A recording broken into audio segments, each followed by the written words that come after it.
이동형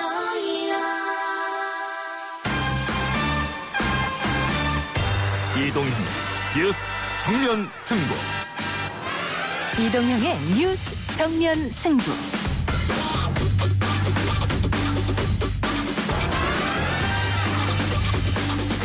청취자 여러분 안녕하십니까, 이동형입니다. 국민의힘에서 주장한 전국민 독감 백신 지원에 대해 의료 전문가들의 우려와 반박이 이어지고 있습니다. 전 국민에게 백신을 맞추는 게 안전하지 않겠나. 그러나 의료적으로 볼 때는 과도하면 오히려 비효율을 낳을 수 있고 또 우선 접종 대상자와 순으로 접종하는 것 자체가 올바른 방법이라 생각하고 있습니다. 박능우 보건복지부 장관은 전국민 독감 백신에 대해 과유불급이라며 논쟁할 필요가 없다고 딱 잘라 말했습니다. 그 밖에 오늘 소식들 일부 기자 언박싱에서 오마이뉴스 박정호 기자와 다뤄보겠습니다. 제 아이를 너무 과장하거나 명예훼손적인 황제 공모 또는 극단적인 용어로 깎아내리거나 하지 마시고 진실이 힘이 있는 겁니다. 있는 그대로 봐주시길 바랍니다. 너무 과한 보호가 오히려 아드님의 위치를 더욱더 불편하게 하는 거 아닌가 하는 그런 생각을 갖고 있습니다. 국회 대정부 질문 마지막 날인 오늘은 교육, 사회, 문화 분야였습니다. 마지막까지도 대정부 질문은 추미애 청문회로 진행되고 있는데요. 관련 내용과 부산시장 재보궐선거 등의 내용까지 2부 원포인트 정치 코너에서 남영희 더불어민주당 부대변인과 이용주 전 의원과 함께 풀어보겠습니다. 국책연구기관인 한국조세재정연구원은 지역 화폐 발행이 역효과를 낸다는 보고서를 내놨습니다. 이 상황에 따진 골목경제의 소생을 위해서 경기도가 지역화폐 인센티브를 활용한 소비 촉진 방안을 마련했습니다. 한국조세재정연구원의 지역화폐 무용론 보고서에 대해 정치권도 뜨겁게 반응했습니다. 이재명 지사가 보고서를 낸 조세현을 강도 높게 비난했고 김태년 원내대표도 지역화폐를 효자라 칭하면서 계속 확대할 것이라 밝혔는데요. 3부에서는 지역화폐에 대한 소상공인의 체감도 직접 확인해보고요. 공식 출범한 스가 정권에 대한 일본 반응은 일본 게이센 여대학원 이영채 교수로부터 들어보겠습니다. 목요일 4부 역사 시사 시간엔 정치권의 정쟁 수단이 된 독립운동가 안중근 의사 정신을 제대로 이해하는 시간 가져보겠습니다. 한신대 김준혁 교수 출연합니다. 9월 17일 목요일 이동의 뉴스 정면 승부 시작합니다.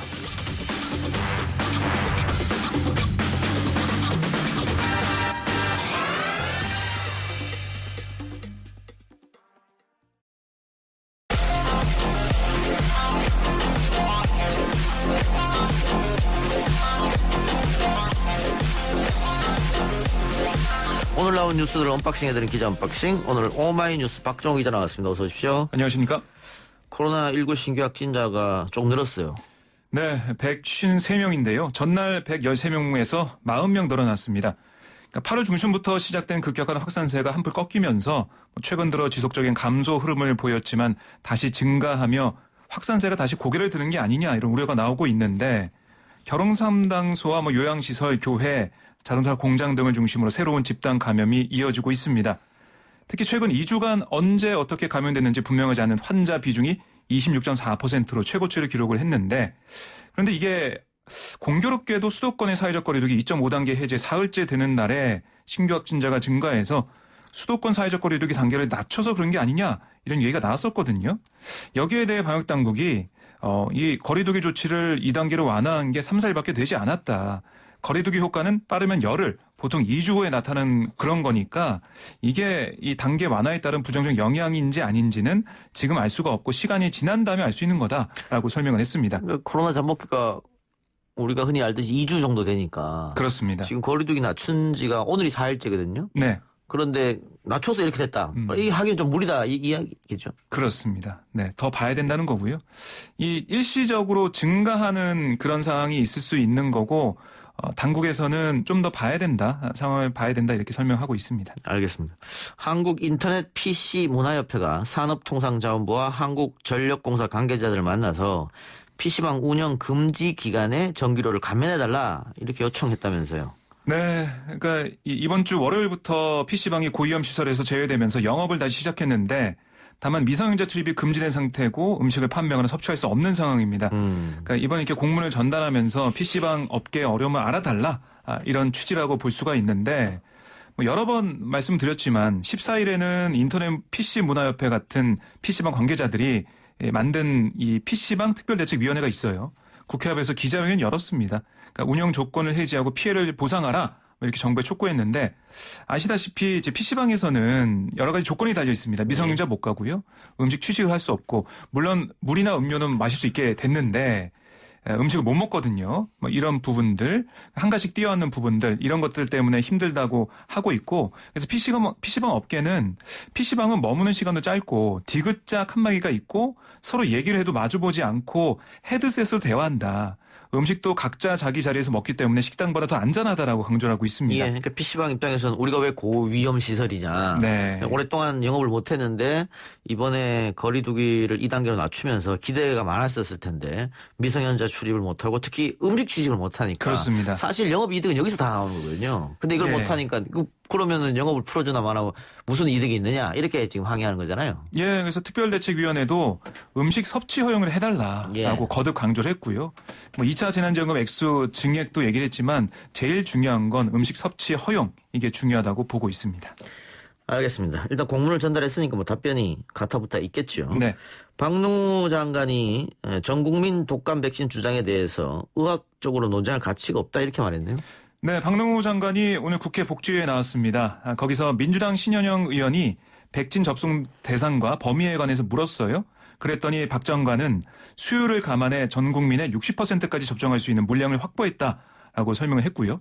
그러니까 이 국민의힘의 전 국민 독감 백신 주장에 대해 말씀하신 것처럼 의학적으로든 수치적으로든 논쟁할 필요가 없다라고 거듭 강조를 했습니다. 전 국민이 다 맞는 게 좋다고 말할 수 없다 이거잖아요. 네. 그러니까 이게 60% 접종할 물량을 확보하면 충분하다는 게 전문가의 공통 의견이다라고 설명했고 전 세계 국민의 절반 이상 독감 백신을 접종한 나라가 없다.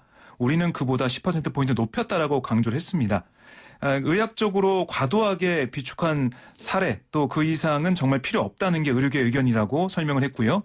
작년 같은 경우는 210만 도즈, 그러니까 도즈가 1회 접촉분이거든요. 210만 명분을 폐기했다고 해요. 그리고 재작년에는 270만 도즈를 폐기했고 올해는 사회적 불안을 감안해가지고 계속 이제 준비를 했다라고 설명했고, 그러니까 백신 논쟁을 정치적 논쟁으로 가져가는 게 적절하지 않다는데 동의하냐 이런 민주당 서현석 의원의 질문에 대해서 그렇다라고 답을 했습니다. 그러면서 상식적으로는 전 국민의 백신을 접종하는 게 안전하지 않냐 생각할 수 있지만 의료적으로는 과유불급이다. 과도하면 비효율을 낳는다라고 거듭 강조했습니다. 예. 국회에서는 교육 사회 분야 대정부 질문이 열렸는데 네. 오늘도 역시 추미애 장관 청문회처럼 진행이 됐어요. 그렇습니다. 추미애 법무장관 아들 서모 씨의 군복무 시절 휴가 관련한 의혹에 여러 가지 질의가 쏟아졌는데 추 장관은 국방부 민원실 민원에 대해서 거기 민원 넣지 않았냐 의혹에 대해서 자신은 민원을 넣은 바 없다. 제 남편에게도 민원을 넣은 적이 없다는 것을 확인했다라고 얘기를 했고요. 또 저나 남편은 일 때문에 너무 바쁘고 제 아들, 딸은 거의 모든 문제를 스스로 해결하면서 살았다라고 강조를 했습니다. 그리고 어제 민주당 박성준 원내대변인이 서 씨를 안중근 의사에 비유한 것에 대해 여러 가지 논란이 있었는데요. 거기에 대해서 아들이 아픈데도 군무에 충실했다는 점을 강조한 것이다라고 설명을 했고요. 그러면서 제 아이를 너무 과장하거나 명예훼손적인 황제 복무 등의 용어로 깎아내리지 말라. 진실에 힘이 있는 것이다. 있는 그대로 봐주시길 바란다라고 호소를 했습니다. 오늘 새롭게 제기된 의혹이 있었어요. 추미애 장관. 그러니까 자신의 장녀가 운영하던 식당에서 정치자금으로 수백만 원을 지출했다. 이런 지적에 정치자금법에 위반한 사실이 없다. 딸 가게라고 해서 공짜로 먹을 수는 없지 않냐라고 반박을 했고요. 그러니까 이게 2014년 11월부터 2015년 8월까지 21차례에 걸쳐서 이 장녀가 운영하는 이태원 식당에서 기자 간담회 등의 명목으로 정치자금 250여만 원을 사용했다. 이런 주장을 국민의힘이 펼친 겁니다. 근데 이후 식당이 문을 닫았고요. 여기에 대해 추 장관은 당시 딸아이가 다니던 직장을 그만두고 창업했다.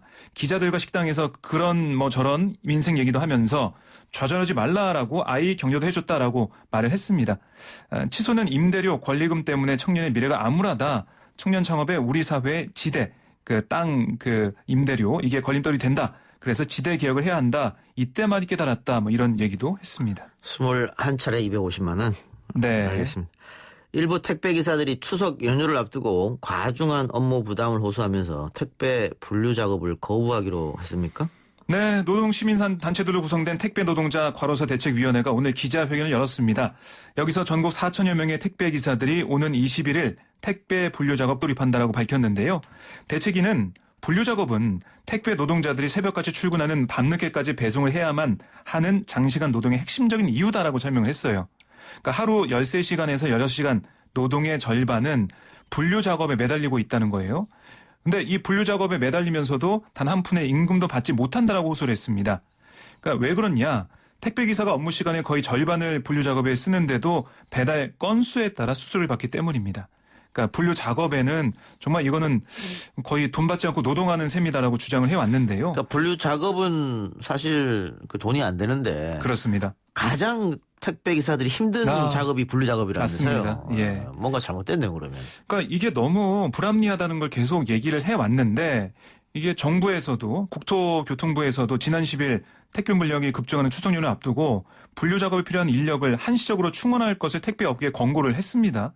또 문재인 대통령도 14일 택배 기사들의 과로 문제에 대한 각별한 관심을 당부했는데 아직 택배 업계와 택배 노동자 사이에 어떤 실질적인 협상이나 진전이 없거든요. 그래서 이렇게 부득이하게 20일에 택배 분류 작업 거부에 돌입한다라고 밝히고 있습니다.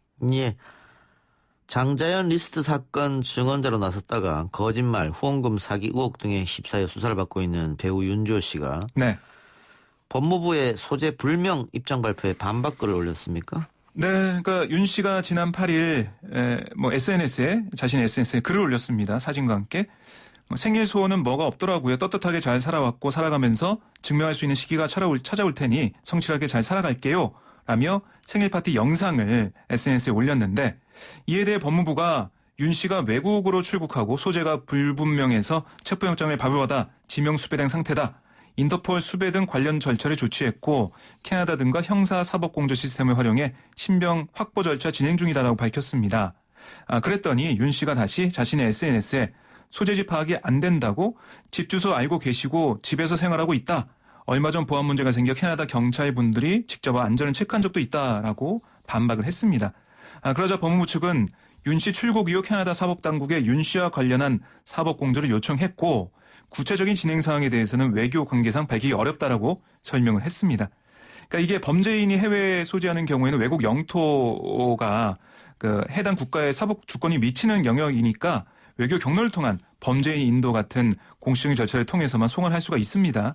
이걸 설명하고 있는 거고 경찰 관계자 얘기를 또 들어보면 현지 법원이 송환을 결정하면 한국에 들어와 수사를 받으면 되는 것이고 송환을 불허하면 윤 씨는 한국에는 평생 못 오는 것이다 이렇게 설명을 했는데요.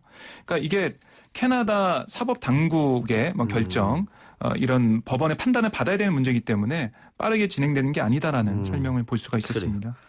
경기도 평택시에서 편의점을 차량으로 들이받고 난동을 부린 30대 여성 구속됐습니까? 네, 영장이 발부가 됐습니다. 영장 발부됐어요? 예, 생각보다 빨리 영장 발부 여부가 결정이 됐는데요.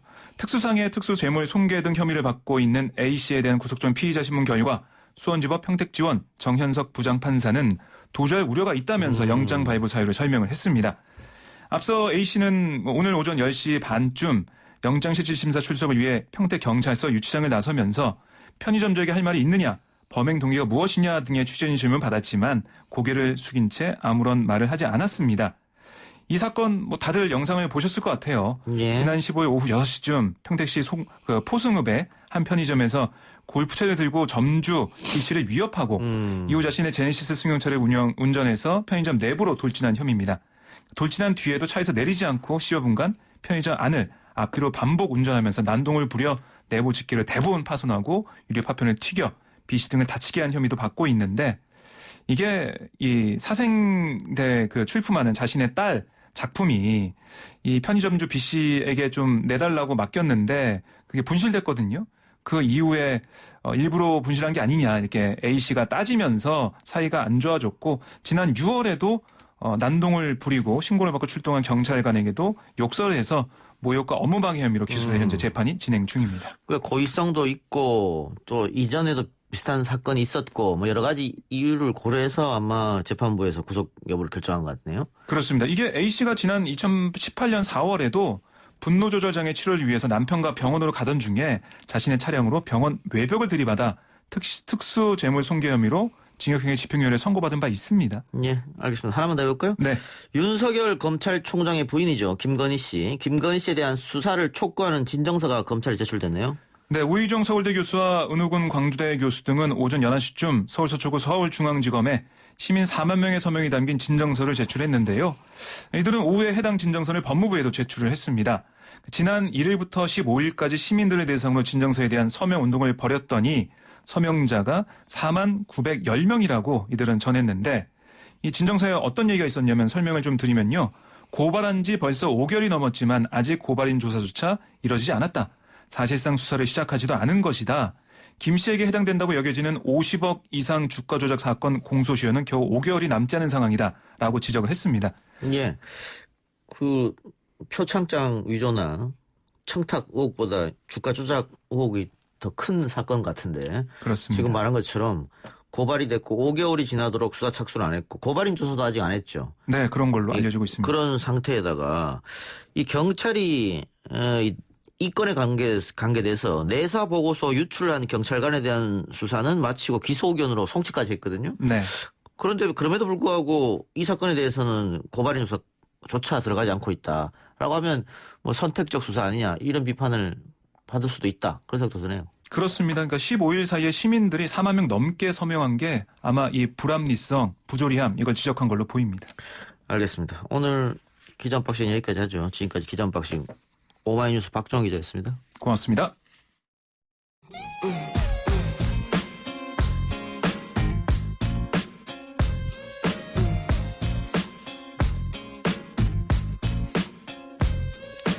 목요일 2부 원포인트 정치 시간입니다. 오늘도 두 분 나왔습니다. 남영희 더불어민주당 부대변인 이용주 전 의원 어서 오십시오. 예, 안녕하세요. 안녕하십니까.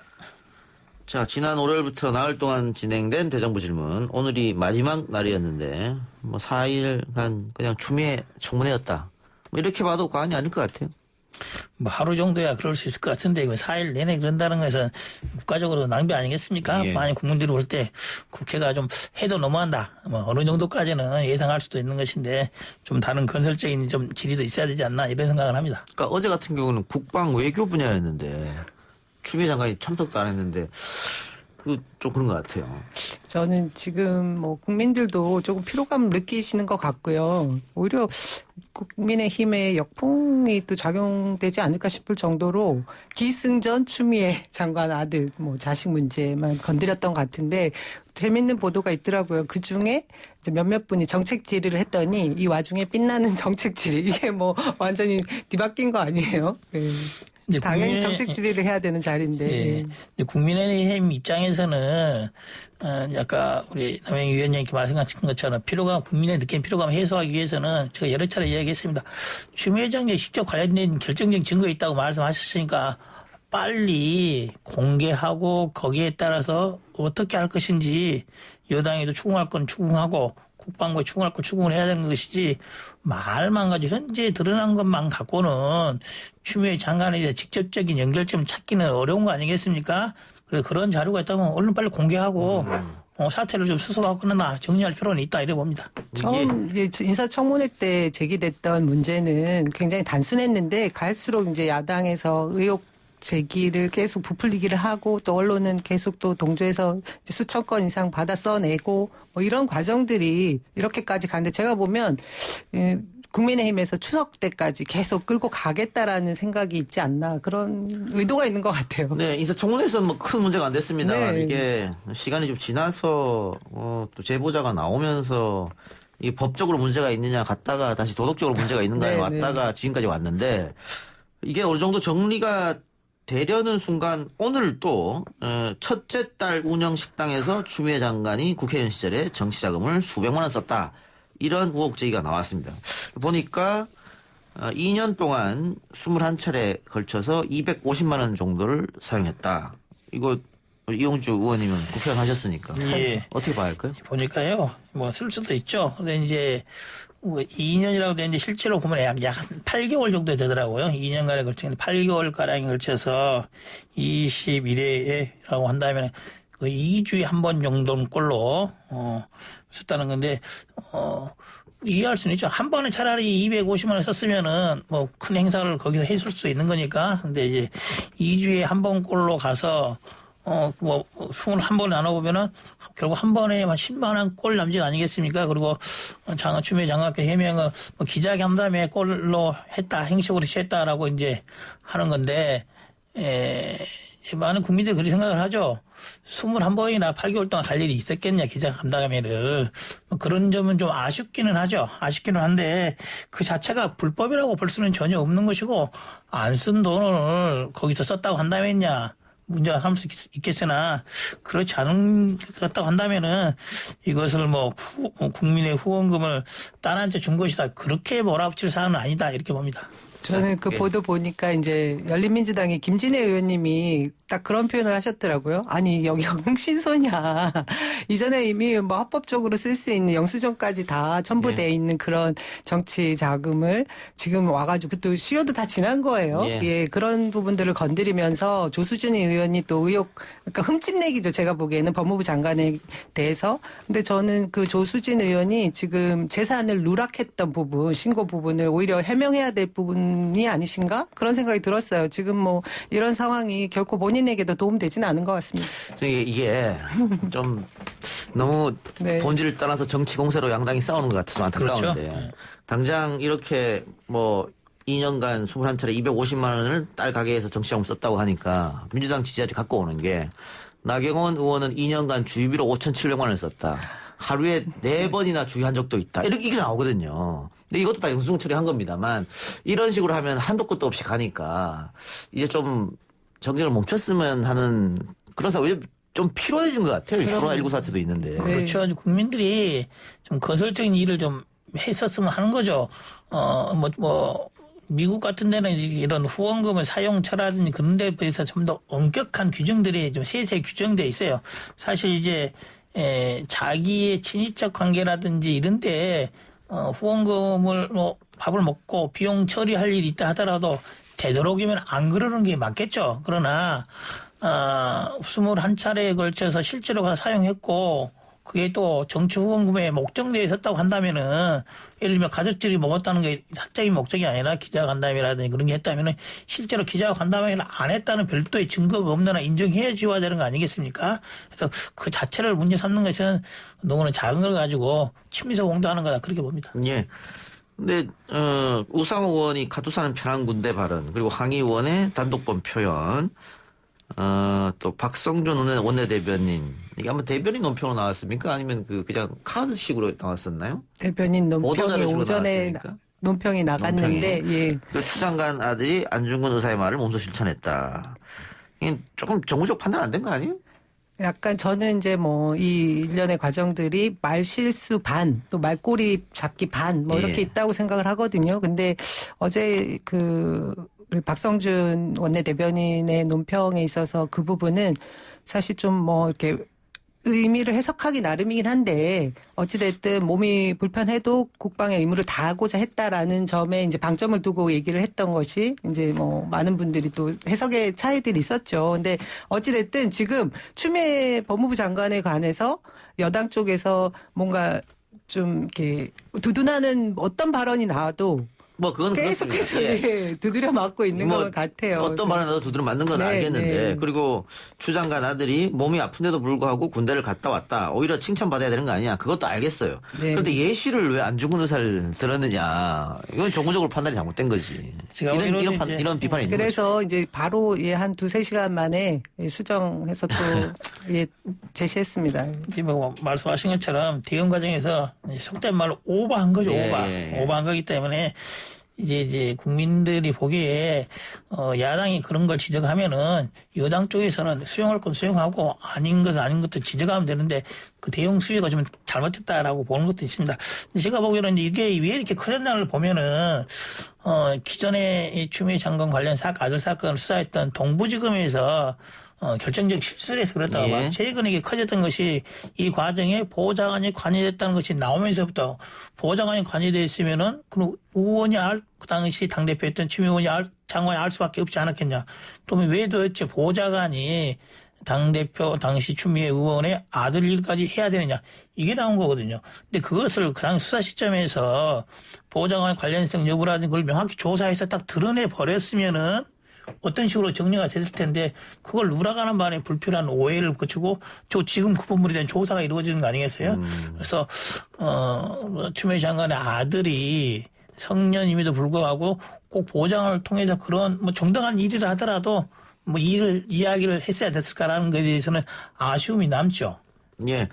근데 어쨌든 지금 야당과 보수 언론의 총공세다 이렇게 봐도 별 다른 말이 없을 건데 문제는 오늘 리얼미터 여론조사 발표 내용을 보니까 대통령 지지율과 여당 지지율이 올랐어요.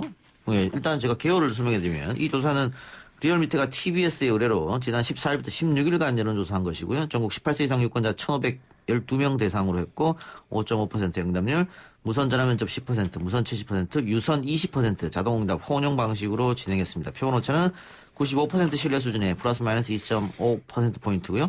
자세한 내용은 중심이나 리얼미터 홈페이지 참조해 주시면 되는데 결과를 말씀드리면 대통령 국정수행 지지율이 0.8%포인트 올라서 46.4%, 부정 지지는 0.3포인트 올라서 50.3 이렇게 나왔고요.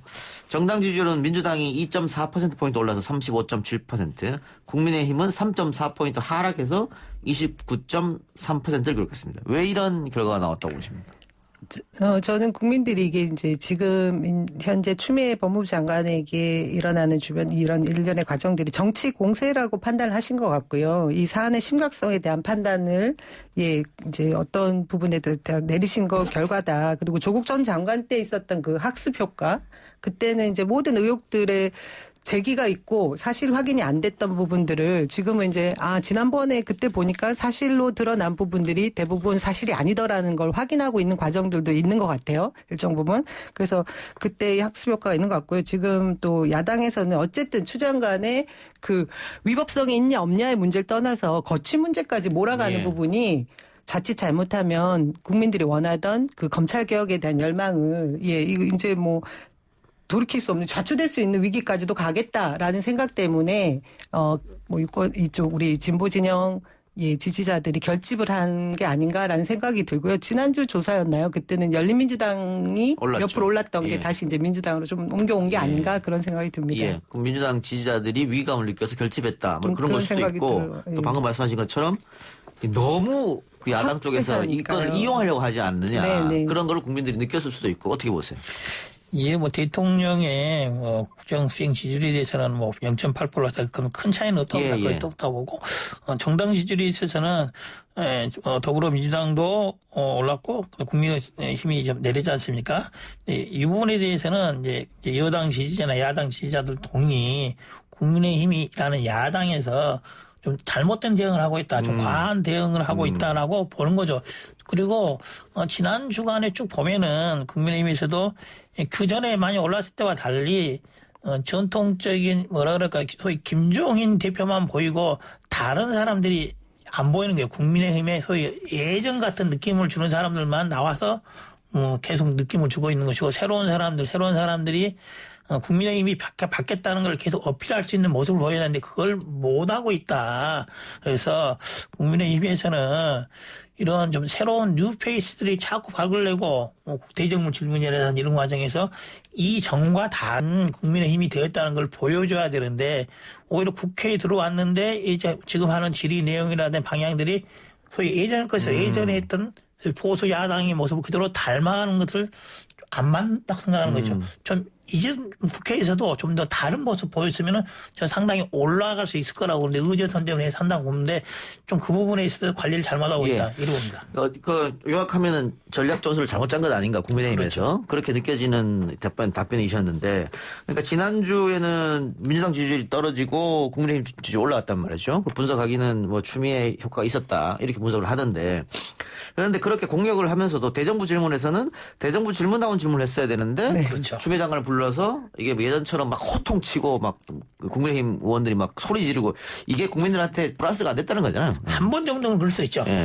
어느 정도 할 수 있으나 넘어섰다. 그 선은 지적할 야당으로서 정당이 지적할 수 있는 시간 할당 양등을 넘어섰기 때문에 야 이거 예전에 보던 보수 야당 그대로 아니냐 이런 느낌을 줬기 때문에 국민들이 보수 야당에 대해서 좀 다른 모습 좀 보여라라고 지금 하고 있는 거라고 봐야죠. 정책적 대안을 제시하든지 또 일하는 국회의 모습을 바라는 게 전 국민들의 그 열망이잖아요. 그것에 충족을 못했던 부분이 본인 그 야당은 이 정책 공세로 뭔가 득점을 얻을 수 있을 거라고 생각하신 것 같지만 전 이번에 추미애 법무부 장관의 자식 문제, 병역 문제가 영린을 건드린 것처럼 생각을 하고 계신 그 전략이 잘못된 것 같습니다. 오히려 지난주에 있던 이제 정책 관련 이슈 중에서는 이낙연 대표가 2만 원 통신비를 하자 이것과 대납하자는 것과 그 반대로 야당 쪽에서는 야 백신 무료 접종하자. 많은 국민들 사이에서는 백신 무료 접종이 중에 더 낫다라는 의견이 훨씬 더 강했었습니다. 2만 원보다. 그렇죠. 그렇다면 그것도 확 더 부각시키면은 예를 들면은 2만 원 통신비 대납시키는 것보다 정책적으로 더 우수한 정책을 내보일 수 있다는 것뿐만 아니라 보수 야당이 사단과 물고로만 늘어지는 건 아닌구나라는 걸 부각시킬 수 있는 기회가 있었는데 오히려 이걸 놔두고 다른 전선에 싸우고 있었으니까 득점할 때에서는 못하고 있고 자충수를 두는 거죠. 그러니까 국민들도 전 국민한테 2만 원 통신비 깎아주는 거에서 고개를 갸웃거렸는데 그거를 오히려 정책적으로 물고 늘어졌어야 했는데 그렇죠. 계속해서 추미애권을 했기 때문에 오히려 마이너스가 됐다. 그 부산시장 출마를 고민하고 있는 박형준 교수, 국민의힘 쪽이죠. 오늘 아침 YTN 라디오 인터뷰에서 국민의힘은 아직 60%대 비호감의 벽에 가로막혀 있다 이렇게 진단을 했단 말이죠. 그러니까 이런 비호감을 깰 수 있는 방안을 마련해야 되는데 이번에 대정부질문에서 했던 내용들은 비호감을 깨는 모습은 아니었다. 아마 이렇게 판단해서 또 이런 진단을 내린 것 같아요. 아직 국민의힘이 수권 정당이 되려면은 그건 좀 벗어나야 될 대책 또 정책이 필요할 것 같이 보이고요. 국민의힘 무소속 4인방의 복당이 추진 중이라고 합니다. 오늘 권성동 의원에 대한 복당은 의결됐고요. 홍준표, 김태호, 윤상현 의원 등에 대해서는 선별 복당으로 가닥을 잡을 것 같은데 일단 홍준표 의원은 김종인 비대위원장하고 사사건건 부딪혔기 때문에 과연 복당이 이루어질까 그런 문제도 있을 거고요.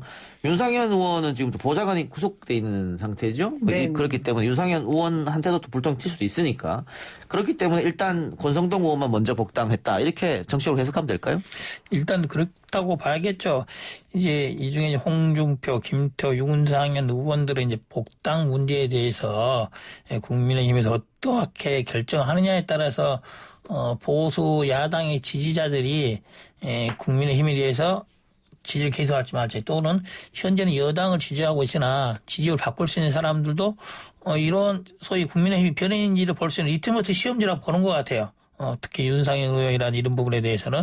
그래서 국민의힘에서도 쉽게 복당 결정이 쉽게 하기는 쉽지 않지 않나라는 그런 생각을 저는 뭐 이 네 분의 복당이 당 지지율에 어떻게 뭐 큰 변화를 일으킬 만한 요인으로 작동할 수 있나라는 걸 생각해 보면 특별한 요인이 없습니다. 지난 20대 같은 경우 무소속을 복당시킴으로 해서 제1당이 되나 안 되나의 차이가 있었기 때문에 빠르게 이제 복당 절차를 밟았던 경우고 지금은 뭐 몇 석 더 해도 별다른 차이가 없을 것 같고요. 오히려 당명 바꾸고 당 색깔 바꾸고 정강 정책 바꾸고 다 했지만 다시 그나물의 그 밥이다라는 평가를 받게 되지 않을까. 복당을 받게 되면 네네 뭐 오히려 그런 있겠지. 생각이 듭니다. 아까 박형준 교수 얘기를 했는데 박형준 교수는 부산시장 출마에 생각이 있는 것 같고 김세현 전 의원은 불출마를 선언했습니다만 지금 현역 서병수, 장재원 의원도 나갈 생각이 있는 것 같고 또 원내에는 많아요. 이진복, 이현주, 뭐 박민석 이런 분들이 지금 출마 준비를 하고 있다. 이런 얘기가 들리는데 국민의힘 쪽에서 부산시장에 출마하겠다는 사람이 이렇게 많은데 서울시장에 나가겠다는 사람은 좀 안 보이는 것 같고 반대로 민주당은 서울시장에 나갈 분들은 여러 명 보이는데 부산시장에 나갈 사람은 또 거의 안 보입니다. 이것도 누굴 보고 발 뻗는 거 아니겠습니까? 지금 뭐 현재 여론조사라는 이런 방향들을 보면은 부산에서는 여당보다 야당이 상당히 지지율이 앞서 있는 것 같고요. 서울에서는 그리고 뭐 여러 가지 논란이 있으나 야당보다는 여당이 그래도 뭐 앞서 있는 듯한 그런 여론이기 때문에 오늘은 일단 쉽지 그럼 않다. 부산부터 한번 살펴봅시다. 지금 민주당은 김영춘 국회 사무총장 말고는 잘 안 보이는데 현재까지는 야당에서는 많이 후보군이 있습니다. 그래서 야당의 경선이 곧 승리다 이런 얘기까지 있는데 어떻게 보세요? 뭐 현재로 보면 저는 그렇다고 봅니다. 예. 현재로 보면 그렇다고 보는데요. 왜 그러면 이제 여당이 민주당 쪽에서 나올 수 있는 후보군들이 지금 몇몇 없지 않습니까? 놓고 다 대응해서 한번 시뮬레이션 돌려봤지 않겠습니까? 그뿐만 아니라 민주당이 부산이 원래부터 좀 보수적인 성향이 좀 강한 지역이기 때문에 쉽지 않다 이렇게 봅니다. 뼈 아플 것 같은데 민주당은? 지금 민주당 고심이 깊고 일단은 지금 뭐 오늘 우리 그 최인호 원내 수석 대변인께서 뭐 언론을 통해서 말씀하신 부분을 보면 당원 당규상 저희가 일단 후보를 내느냐 안 내느냐는 부분부터 결정을 하고 이후에 연말쯤에 가서 부산시장 후보군을 좀 생각해봐야겠다. 우선은 민생에 집중을 하겠다 이런 말씀을 하셨더라고요. 근데 저는 일단 그 부산 민심이 지난번 총선 때도 엄청난 그 마지막에 보수 세력의 결집이 엄청났거든요. 역대 그 투표율보다 훨씬 높게 올라갔던 부분이 있는데 그 바닥 민심이 부산 경제 이슈가 뭔가 특별한 게 없다라고 하면 조금 힘든 국면이긴 한 것 같아요. 특별한 이슈가 좀 생기면 좀 바뀔 수 있을까 모르겠는데 그리고 또 저는 개인적으로 어쨌든 후보군에 좀 참신하고 뭐 새로운 인물이 우리 당 후보군으로 또 새롭게 발굴됐으면 하는 바람도 있습니다. 네. 알겠습니다. 서울은 어때요?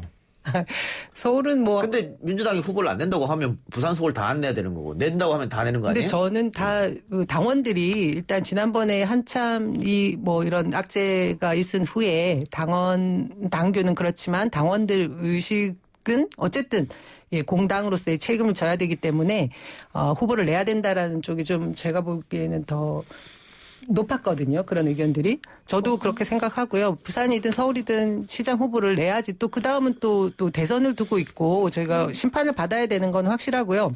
근데 서울의 경우는 수도권에서 또 우리 그 총선 결과도 있고 전체적인 뭐 유권자들의 그 심리나 뭐 어쨌든 지금 현재 상황, 정치 상황들을 보면 서울시장까지 빼앗기면 안 되겠죠. 그리고 그 아까 말씀드린 그 당 지지율에 있어서도 어느 정도 받쳐주는 것이 있기 때문에 뭐 후보군이 더 많은 준비하시는 분들이 이제 서서히 드러날 걸로 보입니다. 제가 보기로는 이제 민주당에서 원칙적인 좀 대응을 해야 된다고 봅니다. 예. 이 지금 현재 있는 당원 당규가 부담스럽다 한다면은 과감히 폐지해야죠. 이 당원 단계를 그대로 두고 어떻게 말해도 그건 말이 안 맞는 거죠. 폐기하는 게 맞고 폐기하지 않는다고 하더라도 제가 보기에는 부산시장과 서울시장은 조금 다르다고 생각을 해요. 크게 달라서가 아니라 이 해당 당원 단계를 둔 이유는 그 당시 문제가 있던 후보자를 공천을 해서 다시 선거 치르겠다는 문제가 아니겠습니까?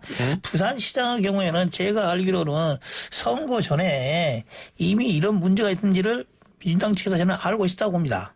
이미 알고 있었다고. 부산시장이 출마하기 전에 알고 있었기 때문에 안 치러야 될 선거를 그 후보로서 안 치러야 될 후보를 나가서 당선시켜서 그 다시 사퇴한 거기 때문에 그 부분은 민주당의 책임을 물을 수밖에 없다고 그런 거죠. 단지 다만 서울시장의 경우에는 서울시장 이 출마할 당시에 그런 사태가 전혀 없었던 것이고 그것에 대해서 직접적인 책임을 당이 부담하기는 어려운 상황 아닙니까? 예, 알겠습니다. 근데 지금 이용주 의원 개인 생각이고 민주당은 전혀 몰랐다는 거니까 이게 조금 바로 필요가 있어요. 이거는 이제 당 차원에서 몰랐다는 게 아니라 민주당의 부산시당이라든지 담당 보좌관이 합의 과정이라든지 관여한 내용들이 나와 있거든요. 그것이 물론 사건 후에 그렇죠. 알겠습니다. 예. 그럼에도 불구하고 빨리 처리하지 않았다. 그렇죠. 그 부분 지적하시는 거군요. 그렇죠. 선거 전에 처리하지 않았다는 것이 문제라는 거죠. 알겠습니다. 자, 오늘 두 분 말씀은 여기까지 듣고요. 다음 주에 더 깊은 대화를 나눠보도록 하겠습니다. 두 분 수고하셨습니다. 지금까지 남영희 민주당 부대변인 이용주 전 의원이었습니다. 예, 감사합니다. 고맙습니다. 글쎄 안 들려 들을 뉴스 없어 아무 뉴스도 귀에 들어오지 않아 듣고 또 들어도 들을 뉴스 없어 만든 게 2%야 이동현 이동영의 뉴스 정면 승부. YTN 라디오 이동의 뉴스 정면 승부 3부 시작합니다. 지역화폐가 지역 소비 활성화에 도움이 되지 않는다. 국책연구기관이 이런 내용의 연구 보고서를 내면서 파장이 컸습니다. 자신의 대표 정책인 만큼 이재명 경기지사는 강한 어조로 불편한 심기를 내보였고요. 반면 주류 경제학자들은 대체적으로 조세현 보고서에 공감의 뜻을 표하고 있는데요. 지역화폐에 직접 당사자를 할 수 있는 소상공인들은 이 문제를 어떻게 보고 있을지 한국 중소상인 영업자 총연합회 방기용 회장 연결해서 이야기 나눠보겠습니다. 회장님 나와 계십니까? 예, 안녕하세요. 방기용입니다. 예. 지난번 보편으로 재난지원금을 지급하느냐 선별로 지급하느냐 이때 인터뷰 한번 했었는데 회장님 말씀은 모든 국민들에게 다 지급해야 된다. 그게 효과가 있다라고 하셨는데 결국은 선별로 결정 났습니다. 네네. 좀 아쉽겠어요. 많이 아쉽죠. 안타까웠고 염려스러울 뿐입니다. 주위 상인들은 이런 결정 나니까 어떤 의견을 주시던가요? 글쎄요, 이제 정부가 선별 지원을 결정을 했기 때문에 예. 지금 다시 논란한 건 의미가 없어 보이는데요. 예.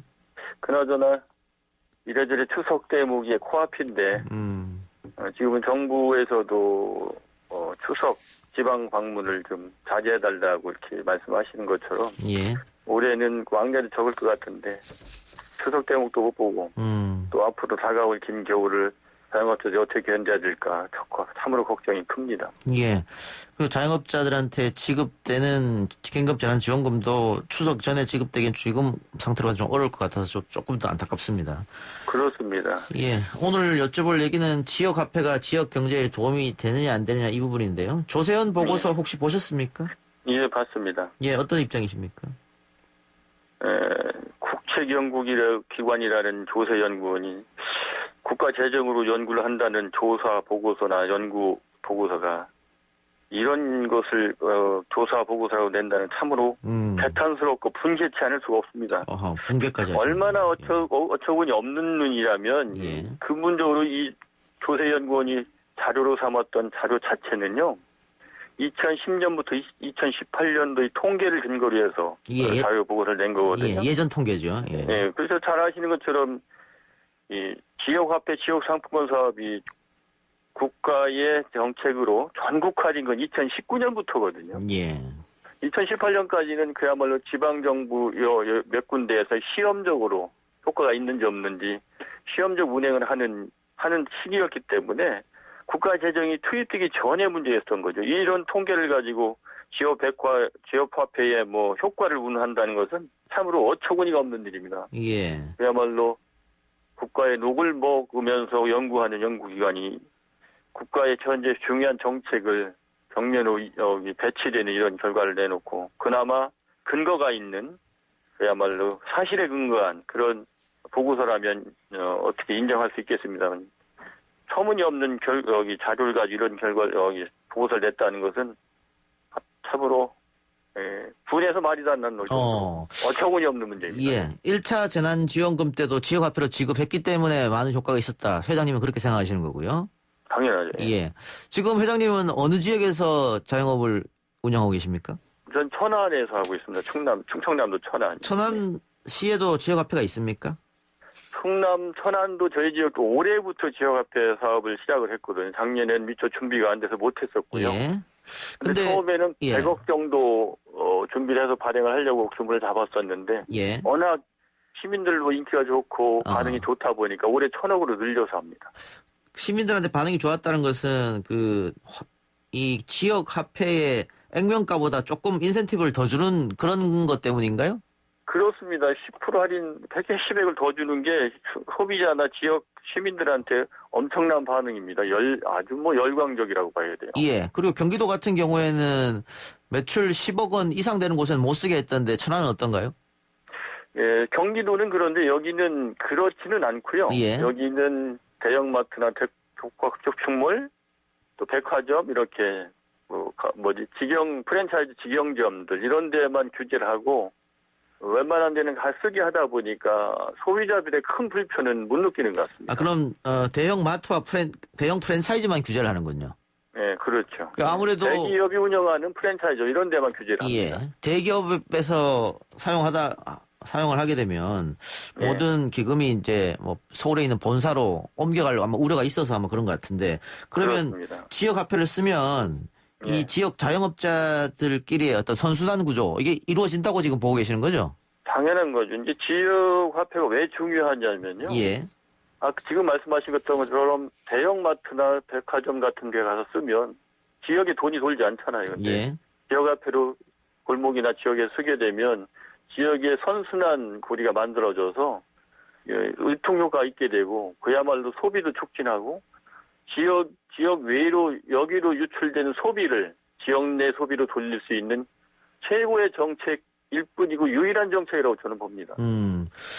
최고의 정책이고 유일한 정책이다 이렇게 극찬을 하셨는데 근데 지금 조세현 네. 보고서에서는 지역화폐가 지역 경제를 부양하거나 고용을 창출했다는 객관적 수치가 확인되지 않는다 이랬단 말이죠. 말이 안 되는 소리예요, 한마디로. 한국지방행정연구원에서 2019년 12월에 연구보고서를 낸 게 있습니다. 예. 그것은 2019년부터 8월까지 전국 지역상품권 발행에 따른 효과를 조사를 해봤는데요. 1조 8천억 발행을 했는데 생산 유발 효과는 약 3조 2천억 정도 된다고 보고서가 있고요. 예. 부가가치 유발 효과는 1조 한 4천억 정도. 취업 유발 효과도 2만 9천 명 정도로 추산됐다고 이미 지역화폐, 지역상품권의 효용성은 연구 결과에도 나와 있거든요. 예. 그러니까 지금 조세현 보고서는 2018년 통계를 갖고 했는데 회장님 말씀처럼 그렇죠. 작년 올해 지역화폐가 굉장히 많이 사용하게 됐단 말이죠. 그렇습니다. 또 올해 아마 이 효용성이 입증됐기 때문에 많이 늘어났다고 생각하는데 예. 앞으로는 더 늘어날 것으로 회장님은 생각하시죠?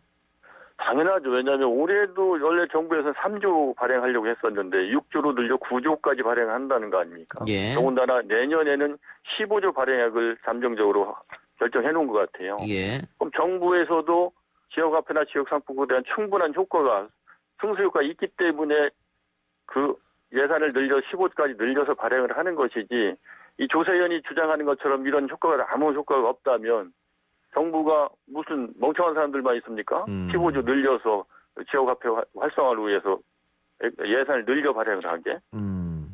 근데 지금 조세현에서는 온누리 상품권을 대체해서 쓰면 되지 않느냐 기존에 있던 거 이렇게 얘기하고 있단 말이죠. 그러니까 이건 뭐냐. 지역화폐의 취지와 목적이 무엇인지 이해하지 못하는 데서 비롯된다고 생각을 합니다. 예. 아시는 것처럼 온누리 상품권은 오래전부터 발행을 해서 운영이 됐었죠. 예. 그러나 그렇게 활성화되지 않고 여러 가지 부작용 때문에 말도 많고 했었잖아요. 예.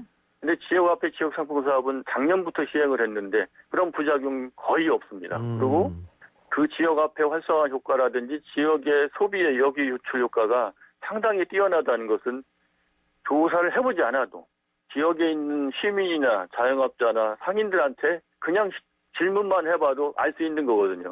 그런 걸 무시하고 예.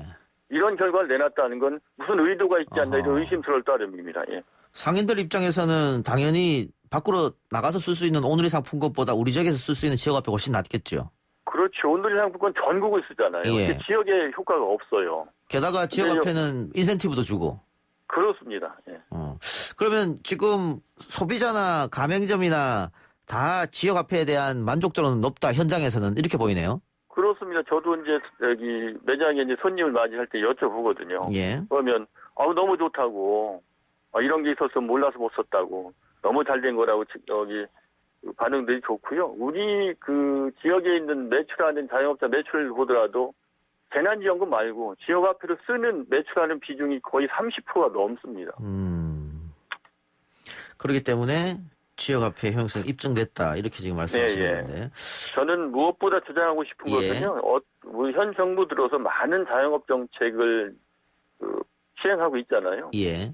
가장 잘한 정책이 뭐냐고는 서슴없이 저는 지역화폐 지역상품 사업이라고 주장할 수 있고 그만큼 효과가 있는 건 사실 없다고 저는 생각을 합니다. 예. 그럼 뭐 그런 유일한 정책을 살려도 천천을 판에 국책연구 조세연구원은 도대체 뭐라는 이런 연구기관이 필요한 건지 저는 이해할 수가 없습니다. 화가 많이 나셨습니다. 그러니 화 잔뜩 났어. 언제든지 뭐 이 지역화폐에 대한 거 공개 토론하자면 할 용이 있습니다.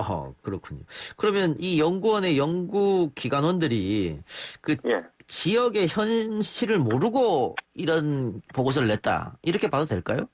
당연합니다.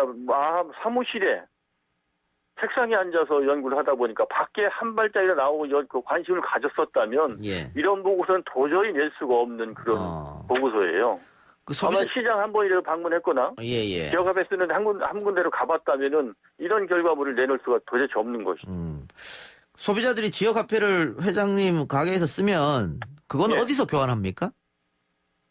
이거는 어떻게 되냐면 자동 충전하게 돼 있어요. 카드화돼 있어서. 아, 카드처럼 돼 있군요. 네, 그러면 쓸 때 10% 쓰는 비용만큼 캐시백이 쌓입니다. 예. 알겠습니다. 네.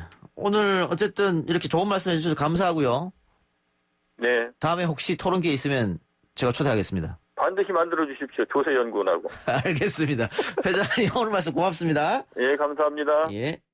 지금까지 한국 중소상인 자영업자 총연합회 방기용 회장이었습니다.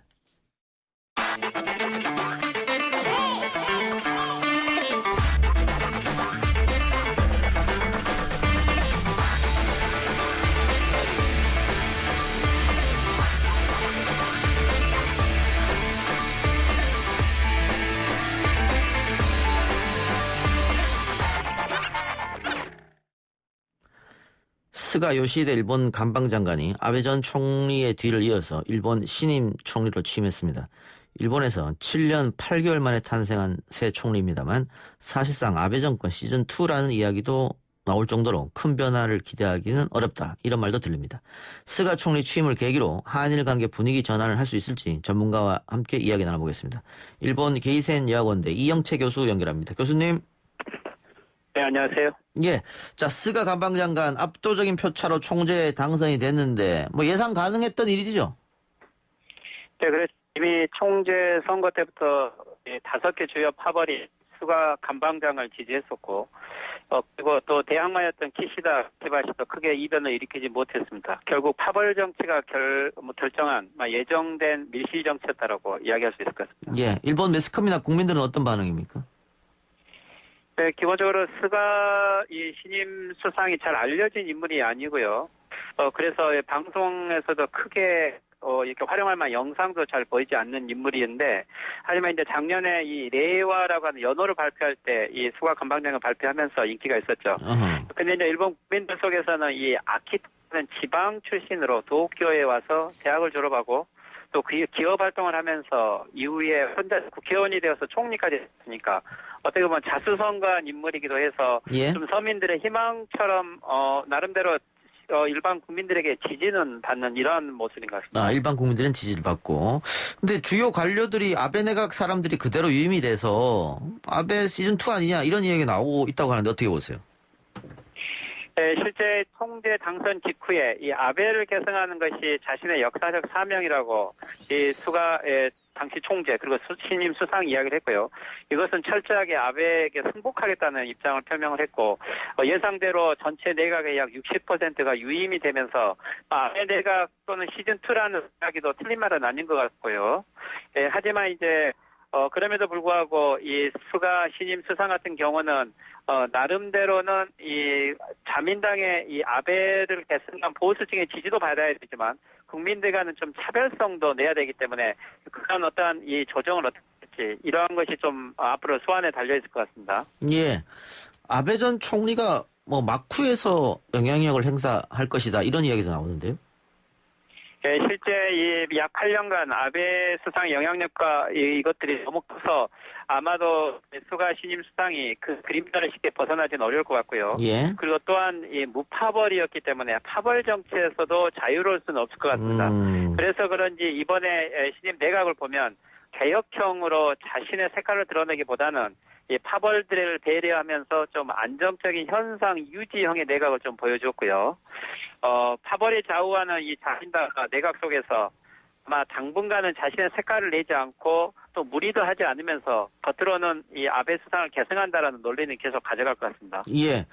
그 스가 총리 본인이 내치는 모르겠습니다만 외교는 잘 모른다. 그래서 아베 총리한테 자문을 구하겠다 이런 말도 공개적으로 했단 말이죠.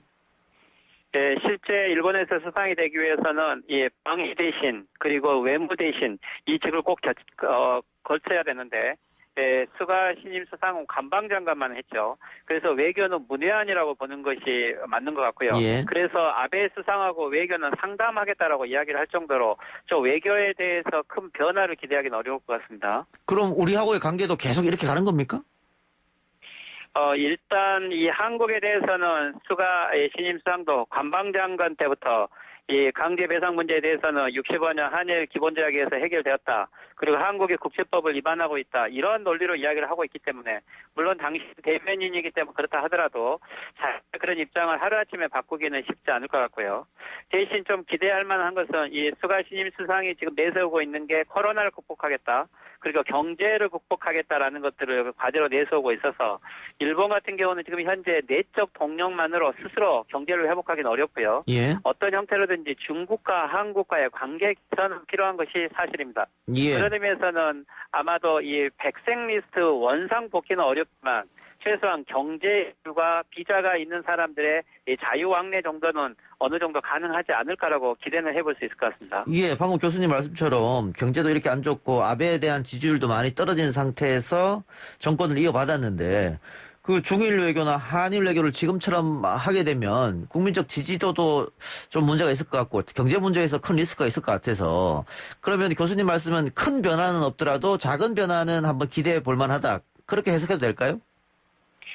실제 지금 당장은 수가 신임 수상이 자기 색깔을 내세울 수가 없는 게 일본의 보수 정치가 여야 상관없이 한국에 대해서는 강경 정책으로 나름대로 지지를 유지하고 있죠. 예. 수가 신임 수상이 자신의 정치를 하기 위해서는 이게 1년째 시한부 정권이기 때문에 그러면 중의원을 해산하고 총선거를 해야만 자신의 정치를 할 수 있죠. 근데 선거를 하기 위해서는 다시 지지 세력을 모집하려고 한다면 한국에 대해서 유연한 정책으로 가기는 쉽지 않을 거고요. 하지만 한 가지 주목할 수 있는 것은 지금 수가 신임 수상을 지지하게 있는 게 니카이 간사장인데 니카이 간사장은 친중 또는 친한국파라고도 부를 수 있는데 이 사람이 맡고 한다면 경제 명분으로 해서 즉 코로나 협력이라는 이유로 한국과의 경제인들의 협력 정도는 기대를 할 수는 있을 것 같습니다. 예.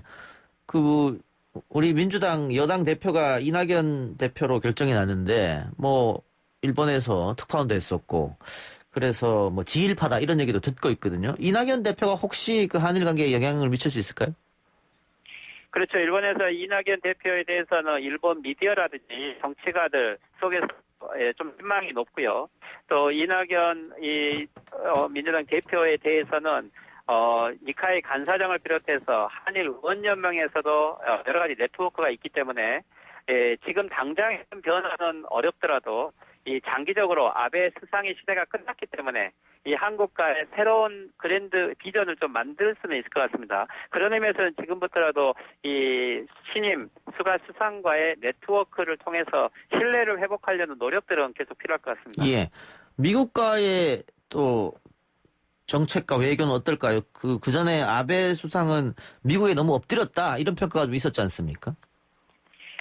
수가 신임 수상도 미국과의 관계에 대해서는 미중 속에서 선택의 문제가 아니다라고 이야기했던 것은 미국에 대한 일변도의 정책을 계속 유지하겠다는 것으로 받아들여야 되고요. 이것은 또한 수가 지금 신임 수상 같은 경우는 총선거에 의해서 국민에게 승인된 정통성 있는 정권이 아니기 때문에 예. 오히려 미국에서는 오히려 더 불안해하는 측면이 있을 겁니다. 그런 의미에서는 미국 대통령 선거 이전에 수가 신임 수상 같은 경우는 자기도 총선거를 해서 국민 승인을 받고 신임 대통령을 만나는 것이 자신의 정치적으로 미국에게 승인을 받는 방법이긴 하지만 예. 아마 그렇게 하기에는 시간이 너무 짧을 것 같아서 이번에 이 방위상을 아베 수상의 친동생인 키시 노부오를 임명한 이 카드는 미국에게 아베 수상을 배상하면서 안심을 주기 위한 하나의 카드라고 봐야 될 것 같습니다. 마지막으로 새로운 총리가 대북 관계는 어떻게 정립할까요? 아베 수상의 마지막 정책의 연설이 이 북한에 대한 즉 적 진지 공격 능력을 강화하겠다라고 하면서 막을 내렸는데 이것을 새로운 이 방위장관 이 키시 노부오가 계승을 할 것이고 수가 신임 수상 같은 경우도 이 북한 문제에 대해서는 자기가 직접 해결하기보다는 이러한 방위 정책의 강화를 통해서 북한을 압박하는 형태를 계속 갈 것 같고요. 그렇다면은 한일 동맹이 강화되고 인도 태평양 전략이 좀 더 강화되는 속에서 실질적으로 이 수가 시대에 이 한국이 이 한미일 동맹에서 자유로운 운신을 하기는 좀 어려울 거예요. 한동안 이 북일 관계 움직임도 그렇게 기대하기는 쉽지 않을 것 같습니다. 알겠습니다. 교수님 오늘 인터뷰 고맙습니다. 네, 수고하십시오. 예, 지금까지 이영채 일본 게이센 여학원대 교수였습니다.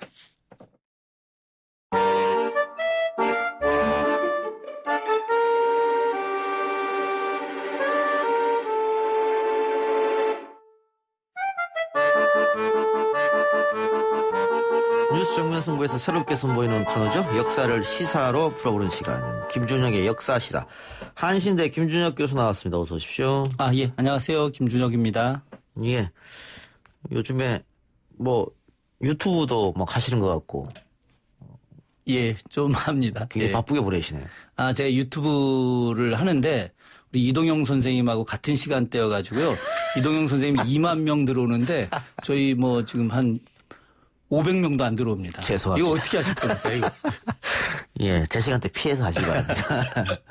예, 어제 하시던데. 네. 어제는 어떤 주제로 하셨어요? 어제는 사실은 마녀사냥. 조선시대 마녀사냥인데 지금 마녀사냥은 중세 유럽에만 있었던 거 아닙니까? 조선시대 마녀사냥이 있었죠. 그러니까 기본적으로 이제 기득권 세력들이 자신들의 이익을 지키기 위해서 어떤 개혁적 세력들을 갖다가 엄청난 가짜 뉴스 같은 걸 만들어 가지고 공격해서 결국 끝내 이제 살해하는 그런 이야기들. 그래서 지금 현재 한국 사회에서도 그런 일들이 사실은 뭐 좀 있지 않는가 그런 측면에서 이야기했었죠. 예. 조선시대 때 가짜뉴스는 어떻게 사람들 입소문으로만 이용합니까? 아니면 방 같은 것도 붙여서 가짜뉴스를 생산해냅니까? 당연히 뭐 방 같은 것도 당연히 붙이죠. 괴서 같은 거 그런 것도 좀 붙이고 뭐 당연히 이제 한글이 보급되다 보니까 그런 한글을 이용한 가짜 뉴스도 만들어지는 것이고 또 하나는 기본적으로 이제 정치인들이 상대의 세력을 죽이기 위해서 거짓된 내용을 가지고 인신 공격을 하는 것들 뭐 가장 뭐 대표적인 사례 같은 것들도 다산 정약용 선생 뭐 천주교 신자라고 또 뭐 공격하기도 하거나 아니면 백호 윤유 같은 경우를 그런 공자를 갖다가 혹은 주의를 갖다가 배격한다라고 하는 뭐 사문난적으로 몰아서 죽인다던가 뭐 이런 일들이 조선시대 때 아주 많은 일들이 있었기 때문에 이제 그런 일들이 오늘날 21세기 한국 사회에서도 재현되면 안 되지 않느냐 뭐 그런 이야기였었습니다.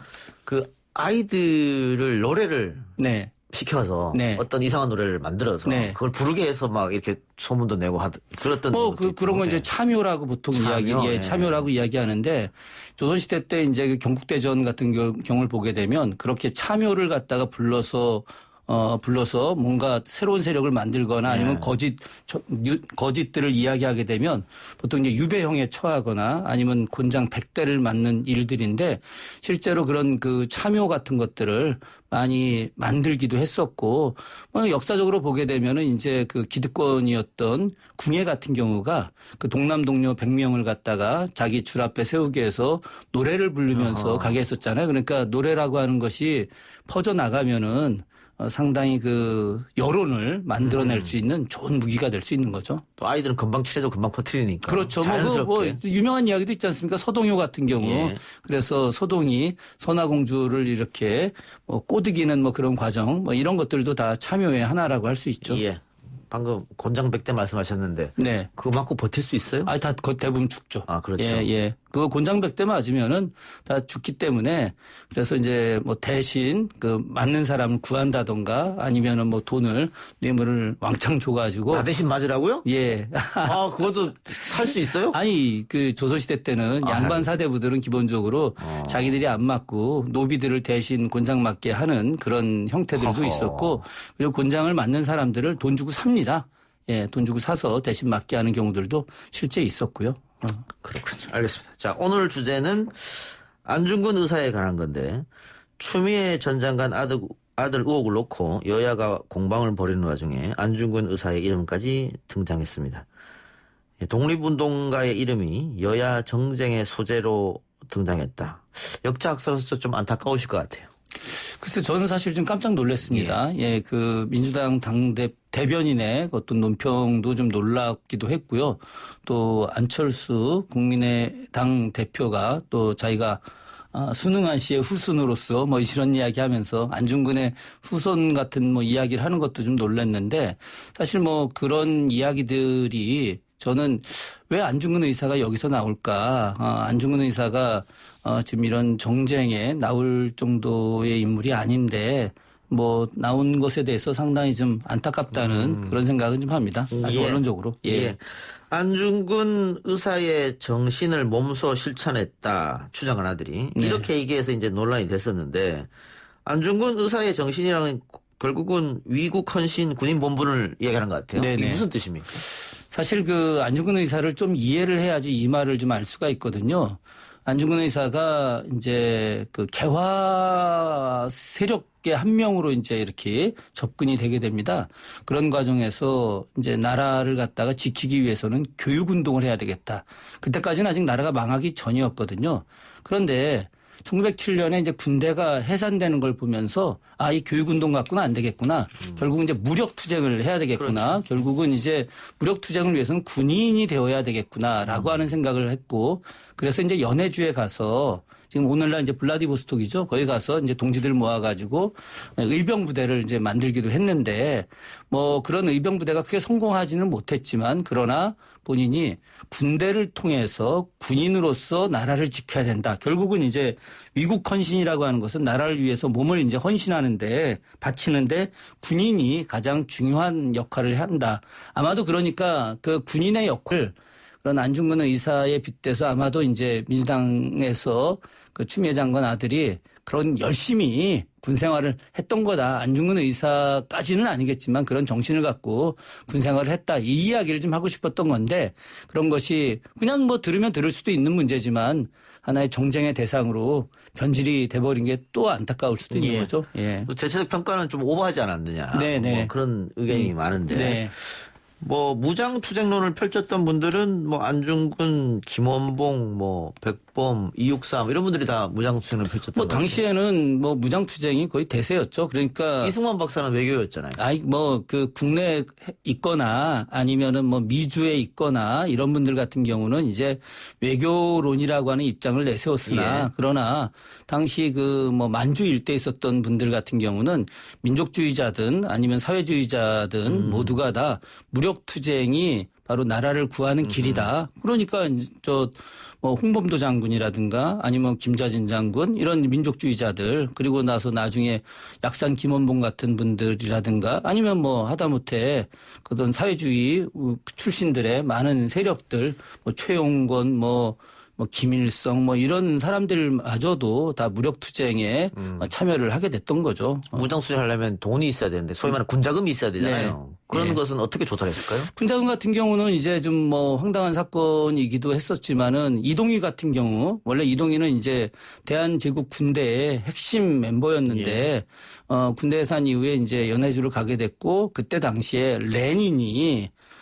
이동희 쪽에다가 연락을 해갖고 군자금을 주겠다라고 해서 당시에 20만 루블이라고 하는 엄청난 군자금을 사실 줬었죠. 뭐 그렇기도 하고 군자금 얻기 위해서 당시 일본의 은행을 또 털기도 했었죠. 그게 영화에 놈놈놈이라고 하는 영화 있었지 않습니까? 그게 이제 그 만주 용정 일대에서 그 우리 조선 명동학교 출신의 청년들이 일본의 그 철도 부설 그 자금을 털었던 그런 사건들도 있었고 또 뭐 잘 아시다시피 중경 임시정부 그 상해 임정부터 시작해서 8차례로 옮겨갔던 임시정부에서 국내 연통제를 통해서 군자금을 모았던 일들도 실제로 있었죠. 국내에 잠입해서 군자금을 모은 분들도 계시고. 그렇죠.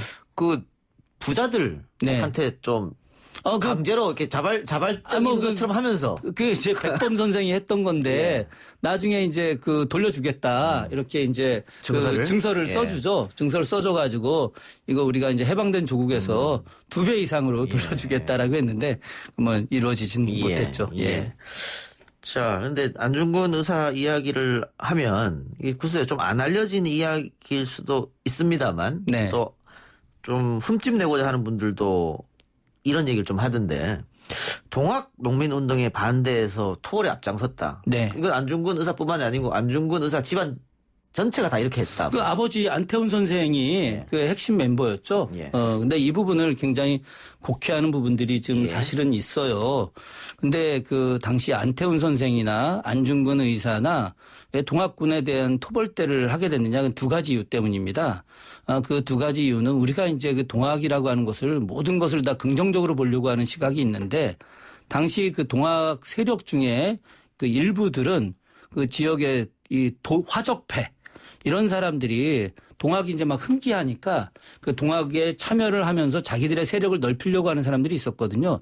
그렇기 때문에 백성들을 괴롭히는 그런 동학꾼들도 일부 존재했었기 때문에 안태훈 선생하고 안중근 의사는 이 비리에 대해서 용서할 수 없다라고 하는 것과 더불어서 당시 두 사람은 개화 세력이었어요. 예, 안태훈 선생 같은 경우 원래 이제 그 정부가 일본의 유학생 70명 중에 한 명으로 선발됐던 사람이었는데 갑신정변의 어떤 그 패망으로 인해서 일본 가지 못하고 이제 고향으로 은거했던 사람이었는데 끊임없이 이제 개화에 대한 의지를 갖고 있었는데 사실 이 동학이 개화에 대한 의지, 그러니까 민중에 대한 어떤 혁명적 평등 이런 것들은 중요했지만 사실은 그 쇄국 정책도 안에 굉장히 많이 내포되어 있었거든요. 그러다 보니까 이들은 개화를 해야만이 또 진보를 해야만이 이 세상을 바꿀 수 있고 또 일본으로부터 극복할 수 있는데 자꾸 이런 그 쇄국을 하는 것에 대해서 이제 마땅치 않았기 때문에 오히려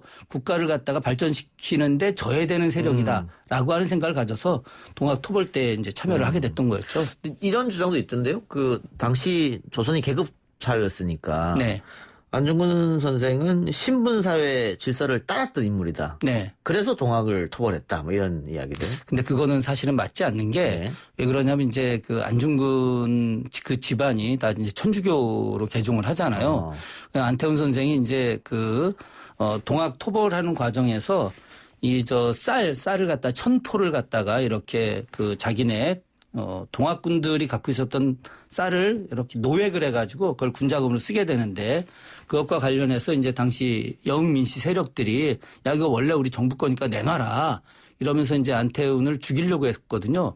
그 과정에서 이제 명동성당으로 피신을 가게 됐고 명동성당에서 한 6개월 동안 머물러 있으면서 천주교 신자가 되게 됩니다. 그런 과정에서 이제 안태훈과 안중근 같은 경우가 천주교 신앙을 통해서 자기들이 갖고 있던 봉건적 그런 그 신분 체계 이런 것들을 극복하거든요. 그렇기 때문에 그 논리는 사실상 좀 타당하지는 않다고 생각을 합니다. 저 다른 이야기 전에 조금 중간에 곁다리로 최근 안중근 의사 사진이 복원됐습니다. 컬러로. 네네. 근데 봤더니 그동안 우리가 알고 있었던 그 수염 모양. 네, 고문 흔적. 이게 보니까 수염이 아니고 고문이었다 이렇게 네. 됐거든요. 뭐 어떻게 보세요? 저는 뭐 좀 근거가 좀 있다고 생각을 합니다. 저도 어려서 이렇게 돼 있는 게 그 수염이라고 생각했는데 왜 저 양반이 저런 수염을 길렀었을까 하는 의구심이 사실 좀 있었거든요.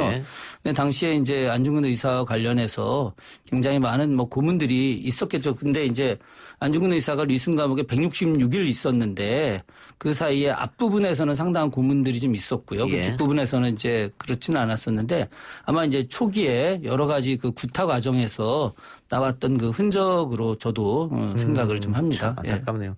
근데 우리 안중근 선생의 유해는 못 찾는 겁니까?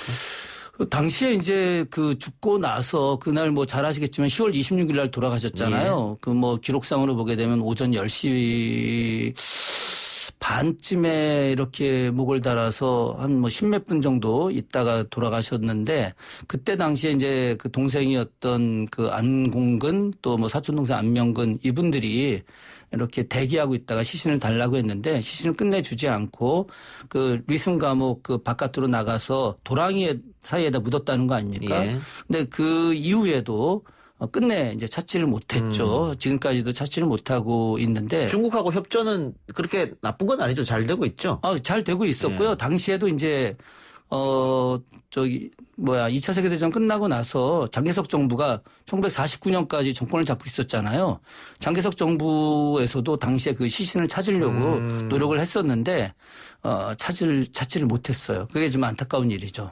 그 지금 유해가 묻혔을 거로 추정되는 곳에 뭐 아파트가 들어선다 뭐 그런 얘기가 조금 들렸었어요. 뭐 지금 이제 그런 얘기가 있는데 제가 알고 있는 거로는 그 우리 정부가 지금 중국 정부하고 그 문제와 관련해서는 협의하고 있다라고 하는 이야기를 예. 좀 들었고요. 사실은 제가 그 몇 년 전에 박근혜 정부 시절에 여순 감옥하고 그리고 우리 그 서대문 형무소하고 이제 그 일제에 의해서 탄압받았고 또 투쟁했던 사람들이 갇혀있던 곳이기 때문에 그곳을 이제 세계 문화유산으로 등재하기 위해서 여순 감옥을 몇 차례 다녀왔었어요. 그때 이제 총영사를 좀 만났었는데 당시에 그 총영사 이야기로도 그 이제 중국 정부에서도 어쨌든 우리가 계속 요구를 했기 때문에 안중근 의사의 시신을 찾으려고 하는 노력도 있었고 그리고 지금도 관계가 좋아서 아마 아파트 건립 문제는 좀 원만하게 해결되지 않을까 하는 개인적인 생각을 좀 하고 있습니다. 꼭 고국으로 돌아왔으면 하는 바람이고 안중근 정신은 어떤 정신이라고 말할 수 있을까요? 글쎄, 그 안중근 정신은 뭐 큰 틀에서 이야기하자면 두 가지라고 볼 수 있겠죠. 하나는 이제 바로 우리 민족이 외세로부터 침략당하지 않는 그런 나라가 되어야 된다. 이것은 뭐 당시 모든 독립운동가들이 다 염원했던 내용들인데 다른 독립운동가들하고 달리 안중근 의사가 좀 특별한 그 생각을 갖고 있었던 것이 바로 동양평화론 아니겠습니까? 그 동양평화론이라고 하는 것이 결국 이제 당시에 조선 그리고 일본, 중국 이 세 나라가 함께 연대해서 평화로운 국가 체제를 갖고 그리고 이 나라 세 나라가 더 이상 뭐 전쟁도 하지 않고 경제적으로도 공유할 수 있게 하고 문화적으로도 공유할 수 있게 하는 뭐 이런 그 평화론 이런 평화론 같은 것이 바로 어떤 다른 독립운동가들에 비해서 훨씬 더 깊이 있는 생각이 있지 않았는가. 결국은 이제 우리가 안중근 의사의 정신을 계승한다라고 하는 것은 바로 이제 아시아의 평화를 함께 연대하는 것들. 그렇다고 본다면은 이제 일본 정부가 지금 하고 있는 일들이 사실은 전혀 맞지 않는 거죠. 그런 측면에서 아시아의 어떤 평화에 대한 의지들을 더 세 나라가 키워내는 것들이 필요하다고 생각을 합니다. 예. 지금은 분단됐습니다만 북한도 뭐 당연한 거죠. 당연한 거죠. 예. 안중근 의사가 당시에 주창했던 동양 평화론은 굉장히 멀리 내다보고 얘기한 거래요. 지금에 왔어도 그 말이 먹히는 거니까. 그렇죠. 당시에 그런 생각을 가졌던 것은 뭐 매우 놀라운 일이라고 생각을 합니다. 예. 안 의사가 독립운동을 시작하게 된 계기는 언제부터였을까요? 안 의사가 독립운동을 하게 된 본격적인 계기는 그 을사늑약 때부터입니다. 그래서 그 1905년 이전까지 사실 이분이 이렇게 교육운동이라든가 뭐 이런 데 관심은 많이 있었지만 그러나 본격적인 독립운동을 하겠다라고 하는 것은 을사늑약 이후고 또 1907년에 이제 군대 해산하고 연해주 가서 이제 그 유명한 단지동맹 하면서 3년 안에 본인이 이토 히로부미를 저격해서 살해하지 못하면은 자살하겠다라고 하는 그런 강력한 의지를 당시 단지동맹 때 이렇게 드러내기도 하셨었죠. 일본 제국주의를 신봉하는 또 일본의 구구파들 또 우리나라에서도 몇몇 좀 있는 것 같은데 테러리스트다. 네. 뭐 안중근 의사를 향해서 그런 주장한 사람도 있어요. 아니 사실 뭐 그런 이야기 자체가 말도 안 되는 얘기 아니겠습니까? 그죠? 안중근 의사를 테러리스트라고 한다면은 민족을 위해서 싸웠던 수많은 독립운동가들이 다 테러리스트 아니겠습니까?